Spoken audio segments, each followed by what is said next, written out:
I stood in front of the mirror this morning and didn't recognize the woman staring back at me.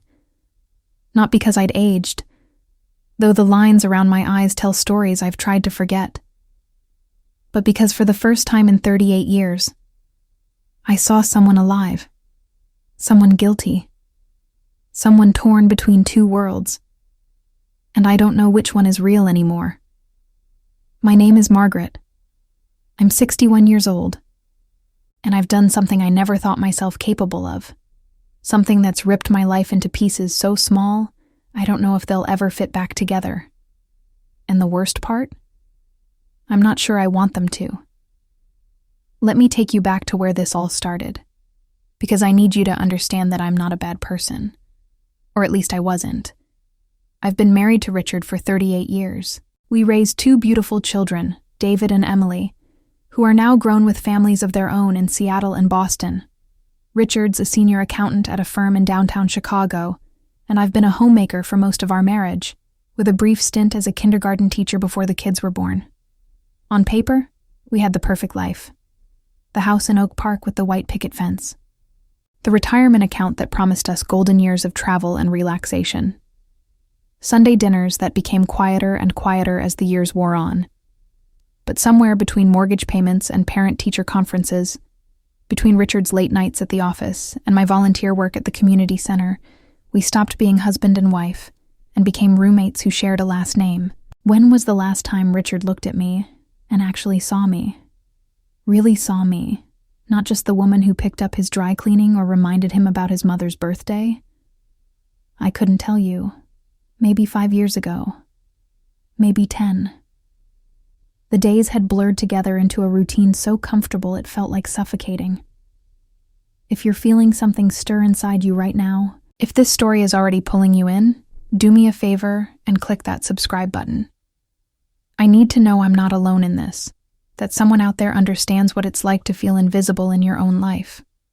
We're building a community here, trying to reach 5,000 subscribers who aren't afraid to talk about the messy, complicated parts of being human. Your subscription means everything. 6 months ago, Richard announced he'd be traveling more for work. A new client in Detroit needed hands-on attention, he said. He'd be gone 2, sometimes 3 weeks at a time. I remember nodding, smiling even, telling him I understood. But inside, I felt something crack. The last thread connecting us was about to snap, and he didn't even notice. That's when I saw the flyer at the community center. Beginner's oil painting. Rediscover your creative self. Something about those words grabbed me. Rediscover. As if there was a self to find that I'd lost somewhere along the way. I signed up before I could talk myself out of it. The classes were held Tuesday and Thursday evenings at a small studio on Harrison Street. The instructor's name was Vincent Moreau, and when I walked into that first class, I felt my breath catch in a way it hadn't in decades. He was 47, with salt and pepper hair that curled slightly at his collar, and hands that moved like they were conducting a symphony when he talked about color theory and brush techniques. But it wasn't his looks that drew me in, though I won't lie and say I didn't notice. It was the way he looked at my work, at that clumsy first attempt at painting a still life of fruit in a bowl. He studied it like it mattered, like I'd created something worth his time and attention. "You're not painting what you see," he said that first night, standing close enough that I could smell paint thinner and something woodsy, like cedar. "You're painting what you feel. That's rare, Margaret. Most people spend their whole lives afraid to show what's actually inside them." I went home that night and cried in the bathroom, while Richard snored in our bedroom.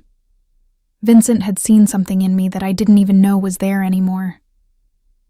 The weeks passed, and painting became the center of my world. I started going early, staying late. Vincent would make coffee in the studio's tiny kitchenette, and we'd talk about everything and nothing. His marriage had ended 7 years ago. No kids, he told me. He'd spent his 20s and 30s chasing gallery shows in New York, only to realize what he really loved was teaching, watching people discover their own vision. Help us reach 5,000 subscribers by hitting that red button below. Your support keeps stories like mine alive, And honestly, I need to know there are people out there who understand what it's like to feel connected to someone for the first time in years. Click subscribe and join this journey with me. One night, about 2 months into the class, I was working on a landscape, a scene of Lake Michigan at sunset, and I couldn't get the colors right. Everyone else had left, but I was frustrated, determined to make it work. Vincent came up behind me, so close I could feel the warmth of him. "May I?"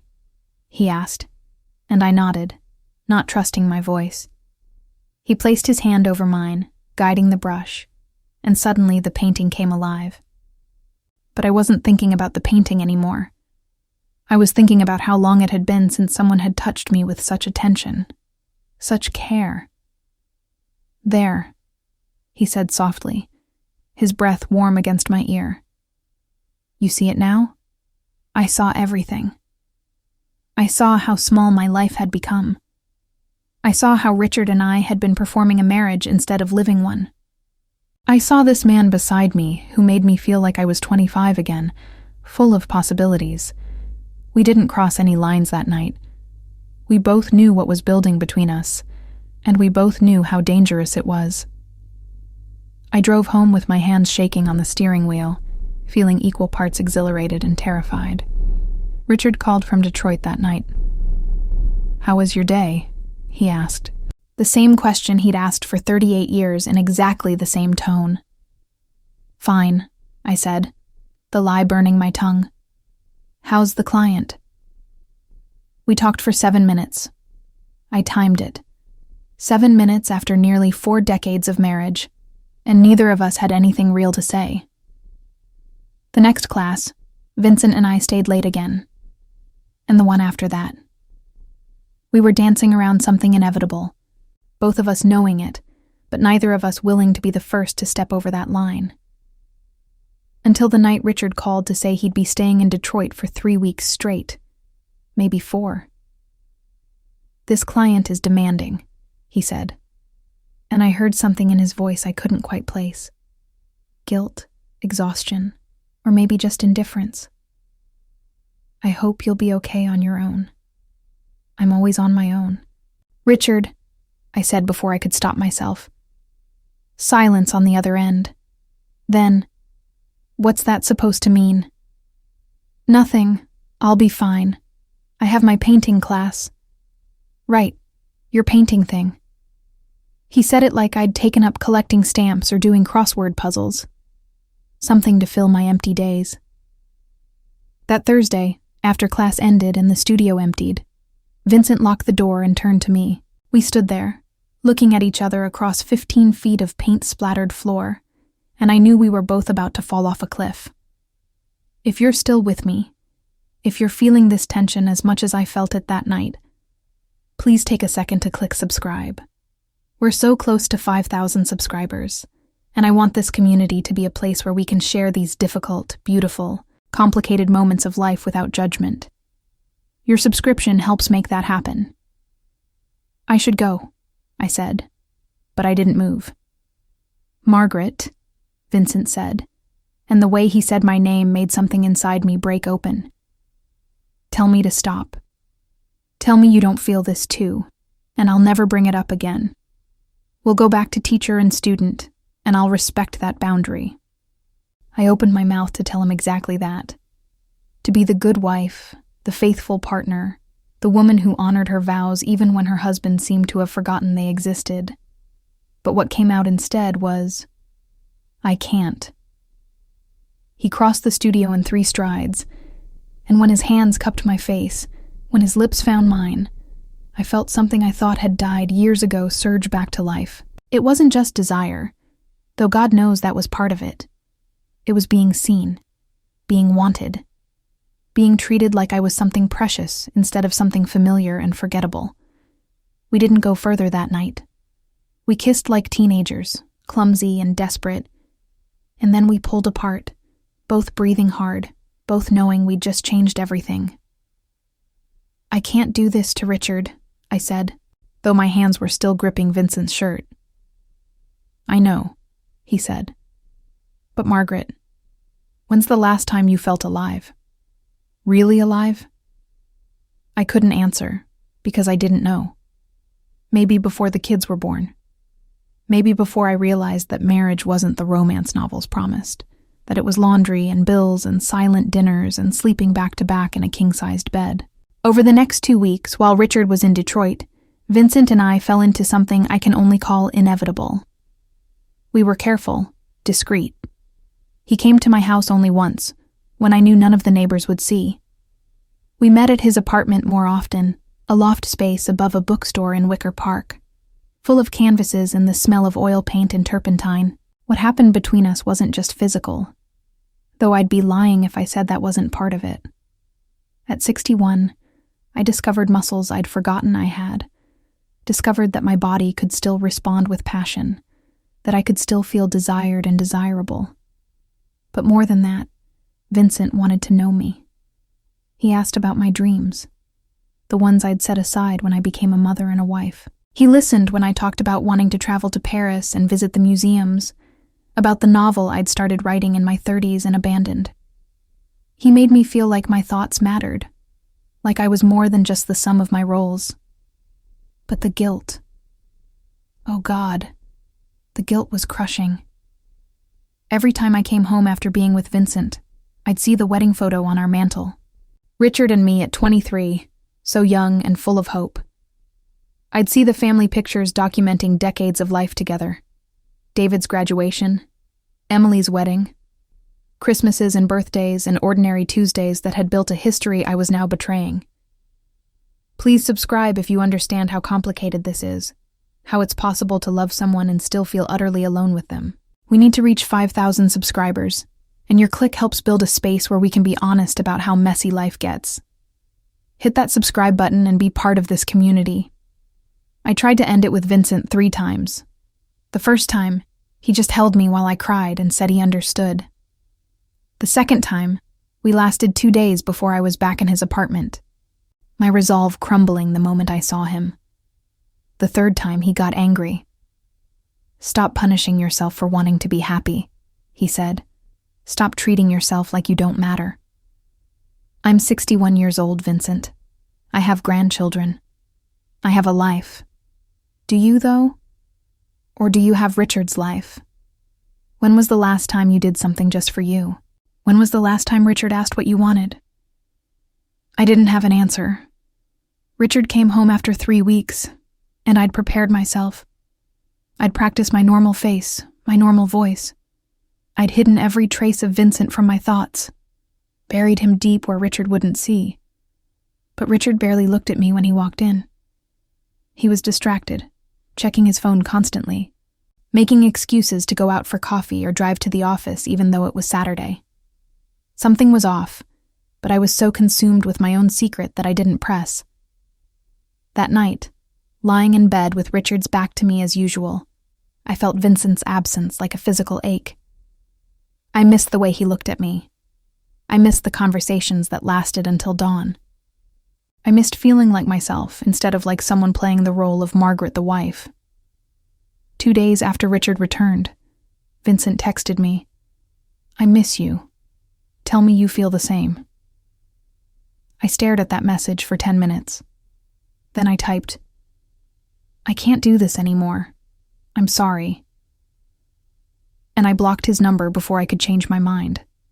I threw myself into being the perfect wife. I made Richard's favorite meals.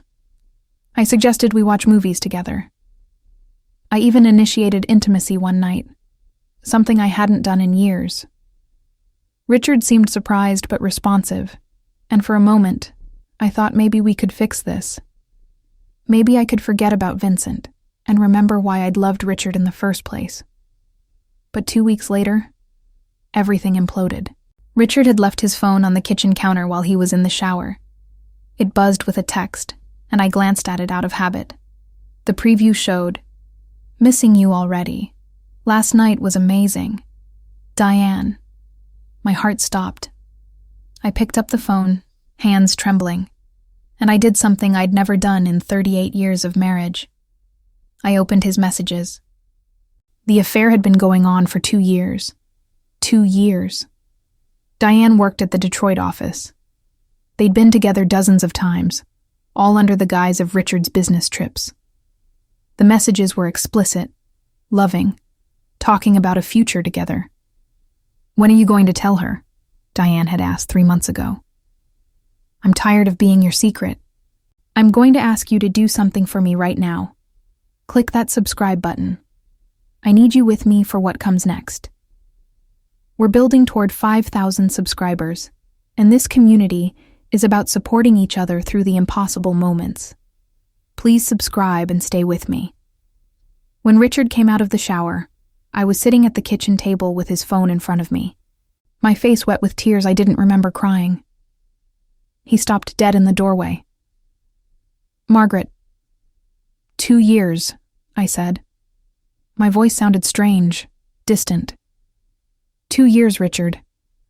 While I was here being your faithful wife, you were in Detroit building a whole life with someone else. He sank into the chair across from me, and I saw his face crumble. "I'm so sorry. God, Margaret, I'm so sorry." "Who is she?" "An accountant. We were assigned to the same project, and it happened. I never meant for it to." "Do you love her?" The pause before he answered told me everything. "I don't know. I love you. I love our life. But yes, I have feelings for her." We sat in that kitchen until the sun came up, having the most honest conversation we'd had in years. He told me he'd felt invisible too, felt like we'd become strangers sharing space. He'd found with Diane what I'd found with Vincent, though I didn't tell him that part. Not yet. "I want to fix this," Richard said as dawn light filled the kitchen. "I've already told Diane it's over. I want to save our marriage, Margaret. Please, let me try." And here's where everything became impossible. Because sitting across from my husband of 38 years, seeing him broken and genuinely remorseful, I felt something shift. This was the most real Richard had been with me in a decade. For the first time in years, I felt like he actually saw me. But I also felt something else. I felt like a hypocrite. How could I judge him when I'd done the same thing? How could I hold his betrayal against him when Vincent's number was still blocked in my phone? When I could still taste his goodbye kiss? I unblocked Vincent's number that afternoon, while Richard was out buying groceries as some kind of peace offering. Vincent answered on the first ring. "Margaret." Just my name, but I heard everything in it. Relief, longing, hope. "Richard's been having an affair," I said. "For 2 years. Oh, sweetheart, I'm so sorry." And he was. I could hear it. "What are you going to do?" "I don't know. He wants to fix things. He says he wants to try." Silence. Then, "What do you want?" That was the question, wasn't it? What did I want? If you're still here, if you're invested in finding out how this ends, please click subscribe. Your support means I'm not alone in this mess. Help us reach 5,000 subscribers and build a community where we can share these complicated truths. Hit that button now. "I want to tell you something," I said to Vincent. "And I need you to understand how hard this is for me. Tell me." That night we met, that first painting class. Something in me woke up that I thought was dead. "You made me feel seen, Vincent. You made me feel like I mattered, like my thoughts and dreams and desires were important. Being with you, I rediscovered parts of myself I'd buried so deep I forgot they existed." "But," he said softly, "but Richard is my history. He's 38 years of my life. He's the father of my children. We've built something together, and maybe it's been broken for a long time, but he's willing to fix it now. He says he wants to really see me, to remember why we fell in love." "And you believe him?" "I don't know. But Vincent, I have to tell you something else. I've been lying to him. While he was with Diane, I was with you. I'm just as guilty as he is.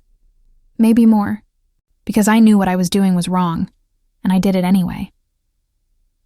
Loving someone is never wrong, Margaret. But I love Richard too. At least, I love who we were. I love the life we built. And I'm terrified that if I throw that away, I'll regret it for the rest of my life. What about us?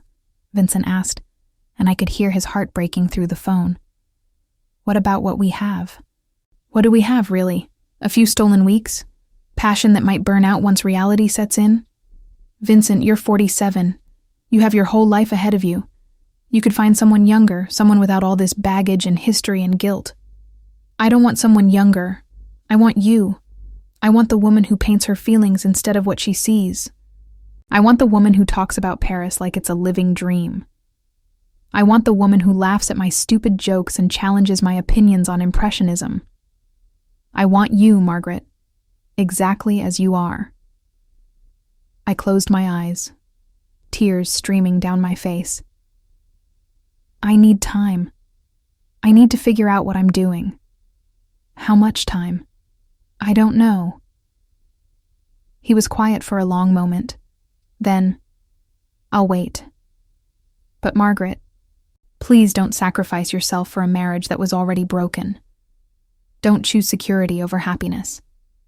You deserve to be loved completely, not as an obligation. We hung up, and I sat in my quiet house, feeling like I was being torn in half. Richard came home with groceries, and we made dinner together for the first time in months. We talked, really talked, about our marriage and where it had gone wrong. He admitted he'd been taking me for granted, treating me like furniture instead of his partner. He promised therapy, date nights, a trip to Paris if that's what I wanted. He was trying so hard, and part of me wanted to meet him there, to try to rebuild what we'd lost. But another part of me, the part that Vincent had awakened, wondered if it was too late, if we'd grown too far apart to ever really find our way back. Your subscription would mean the world right now. Click that button and help us reach 5,000 subscribers. I need this community. Need people who understand that life isn't black and white, that sometimes there are no good choices, only impossible ones. That night, Richard and I sat on the couch watching old movies, his arm around me like we were young again. It felt nice, comfortable, safe. But was that enough? I couldn't stop thinking about Vincent, about how he made me feel vibrant and alive, about how conversations with him energized me instead of exhausted me, about how he asked what I wanted instead of assuming he knew. The next morning, I told Richard everything, about the painting class, about Vincent, about the affair. It seemed only fair, since he'd confessed his own betrayal. Richard's face went through a dozen emotions: shock, hurt, anger, and then, strangely, understanding. "How long?" he asked quietly. "A few weeks while you were in Detroit. It's over now. I ended it." "Did you love him?" "I don't know. Maybe. I loved how he made me feel. I loved who I was when I was with him." "And who were you?" "Myself. Not someone's wife or someone's mother. Just me." We sat in that truth for a long time. Then Richard said something that shocked me. Maybe we both needed to break to realize what we had. Maybe this is rock bottom, and now we can either climb out together or go our separate ways. But Margaret, I don't want to lose you. Not like this. Not after everything. I don't know if I can be who you need me to be anymore, Richard. I don't know if you can be who I need either. Then maybe we need to figure out who we actually are now, not who we were 40 years ago. People change. Marriages have to change too, or they die. He had a point. But was it enough? Vincent called that evening. I let it go to voicemail. Then I listened to his message 3 times. "I know you need time, but I miss you. I miss us. Whatever you decide, I understand. But know that I'm here, Margaret. I'm here, and I'm not going anywhere. Please subscribe if you're as conflicted as I am right now. Help us build this community to 5,000 subscribers. Your click matters more than you know. Hit that subscribe button and be part of this journey. For the past 2 weeks, I've been living in limbo. Richard and I started couples therapy. We're talking more, being vulnerable with each other in ways we haven't in years. There's something real happening between us, something that might actually have a chance of working. He's being the husband I always wanted him to be, attentive and interested and present. But I can't stop thinking about Vincent, about the way he looks at me, about the future we could have, unburdened by decades of resentment and routine, about the woman I am when I'm with him versus the woman I've been for most of my adult life. Last night, I drove past Vincent's studio. The lights were on, and I could see him through the window, teaching a class. My replacement was probably in that room, some other invisible woman discovering herself through color and canvas. I almost went in. I sat in my car for 20 minutes, my hand on the door handle, ready to walk back into that world. But I drove home instead. To Richard. To the life we've built. To the safe choice. Except I'm not sure it's the right choice, and that's what's killing me. This morning, Richard suggested we renew our vows. Have a ceremony, just the two of us, recommitting to each other. We can start over, he said. Clean slate. No more secrets. I wanted to say yes. I wanted to feel the certainty I felt at 23 when I walked down the aisle the first time. But all I felt was confusion. Vincent texted me today. Just 3 words. I love you. I haven't responded. I don't know what to say. Because I might love him too. But I also might love the version of myself he helped me find. And that's different from loving the actual person. And Richard. Do I still love Richard? Or do I love the history, the safety, the idea of not starting over at 61? So here I am, standing at a crossroads that I never imagined I'd face.